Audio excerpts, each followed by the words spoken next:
pinag-uusapan ngayon ang planong pagpapailaw para gawing aesthetic ang Bulkang Mayon sa Albay. Pero marami ang bumabatikos dyan. Nasa frontline ng balitang yan, si Brian Basa. Aesthetic kapag pinailawan nga ng ganito ang Bulkang Mayon sa Albay. Pero teka lang, hindi yan totoo.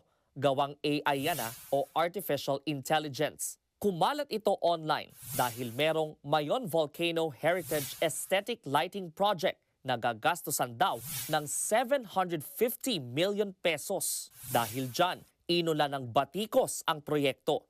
Kabilang na riyan ang Diocese of Legazpi.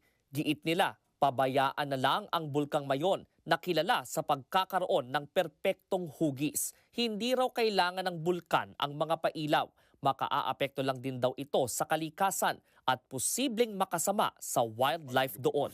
Sa panayam ng programang Ted Filon at TJ Chacha, sinabi ni Albay Acting Governor Glenda Bongao na ang Tourism Infrastructure and Enterprise Zone Authority o TIEZA ang nasa likod ng project. Ang aming pakiusap lang nung malaman po namin yan ay kung pwede ma-consider po nila sa kanilang pag-aaral, una as UNESCO Biosphere Reserve and then ang amin pong ongoing nomination sa UNESCO World Heritage List.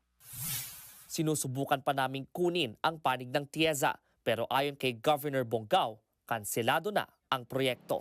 Nagbabalita mula sa Frontline, Brian Basa, News 5. Mga kapatid, Cheryl Cosim po, huwag maging huli at maging una sa lahat sa balitaan. Para sa tuloy-tuloy na talakayan sa Frontline, mag-follow at mag-subscribe sa social media pages ng News 5.